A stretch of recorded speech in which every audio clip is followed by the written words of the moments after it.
Back at it again, and we got to talk about Harry Sisson, who some of you guys may have heard of before. Okay, but for those of you that haven't, Harry Sisson is a influencer, right? Got to put that in air quotations because what is an influencer these days, right? But he is an influencer who makes pro-Democrat content. And honestly, it's quite hilarious to watch the mental gymnastics at play whenever he posts one of his videos, It's pretty hilarious to watch. I haven't watched many of his videos, but I've watched some, that's for sure. Some of his like little clips. I've never watched an entire video. Oh, goodness gracious. Do not subject me to that torture. That is cruel and unusual punishment right there. But Harry Sisson has been accused of being paid by the DNC to make his content, and of course he's denied it. But there have been some claims and some videos that may back it up. I don't know. So some MAGA trolls have been claiming that I'm a shill paid for by the... Look, dude, we can all check the FEC records that shows your talent management companies being paid by the DNC for your influencer psyop to get Gen Z to vote Democrat. But here's the thing, it's very easy for Harry to lie about this stuff on TikTok, but on Twitter it's a whole other story. Community Notes, which is a thing that Elon brought to Twitter that allows users to add context to tweets, is truly one of the greatest things that's ever been created. So people added this community note to Harry's tweet talking about how his management company is being paid by the DNC. And then Harry tweeted this, and they added it again, and then he tweeted this, and then they added it again. I can't tell what's better in this case, the community note or the ratio. So, hey, is he getting paid? I don't know. Allegedly, of course, allegedly. Yeah, man, one thing that I'm noticing out of a lot of the left and these leftist influencers is, one, it seems like they're being paid, right?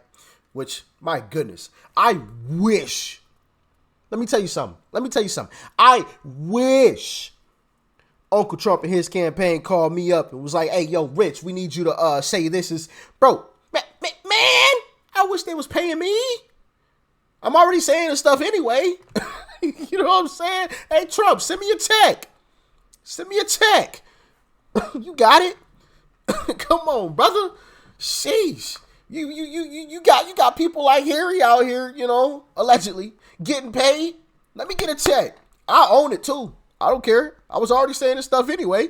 You know what I'm saying? What you gonna say? Oh, Rich is getting paid by Trump and his team. Yeah, and I was saying the same stuff before they were paying me too. You know what I'm saying? So what's the difference? Anyway, hey, you know what I'm saying? Hey, I'm just trying to get a little piece of change. That's it.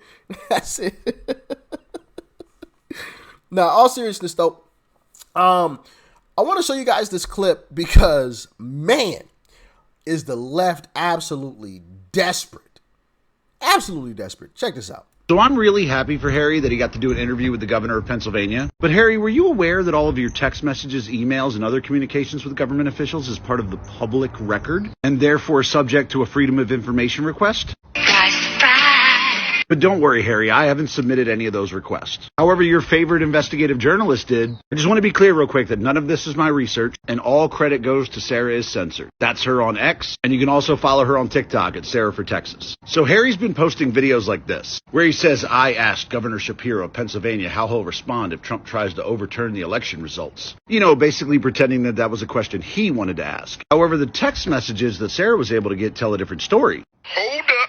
Wait a minute. See, this is Harry's conversation with Gavin Lichtenstein. Gavin is the director of digital partnerships for the governor. And what's Gavin saying here? Hey, Harry, it's Gavin with Governor Shapiro's team. Excited for tomorrow. I'm working on getting you an embargoed version of the script with bullet points so you can prepare. It's funny because if I've been interviewing a government official and he sent me a text that said he was going to give me a script, I would question why I need one. But Harry's response is, cool, thanks. I'll give him credit because he did ask if it would be possible to ask some questions about our democracy. But if you actually watch the interview, which I have to say, sadly, I did for the sake of being able to make this video, yeah, he never asked any of those questions. No, Harry stayed on script. And the funny thing is that Harry has denied that this has been set up by Palette Management. He's tried to deny that he's been compensated to do this interview. But we know that's not true. This was all set up courtesy of Kevin Pham, who is Harry's talent manager at Palette. And Sarah, being the outstanding investigative journalist she is, actually tried to clarify this with Harry. Asked him, did Palette Management handle your interview with Josh Shapiro? Was there a financial transaction between the two? Oh, and Harry saw the message. Gotta love read receipts.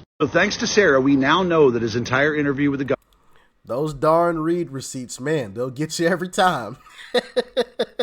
governor was scripted. And it was scripted by the governor's team with bullet points. We also know that it was set up by Palette Management. Good job, Kevin. I've never known a talent agency to work for free. There was obviously financial compensation for this interview, but none of his videos about this point out that it's a paid partnership. Harry, do you know what they call doing paid political advertisements for a candidate and not disclosing that you're paid for it? Hey, little buddy, that's a crime. But hey, I guess liberal creators can commit crimes on this platform and not be punished by TikTok.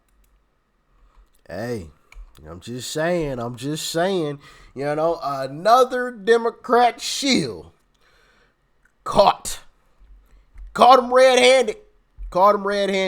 You know, and that's also, you know, a really, really sad thing, man. You know, it really is. These Democrats can't even conduct true interviews. They have to send out the script to the people that are interviewing them beforehand. What type of interview is that? You already know the questions. This ain't an interview.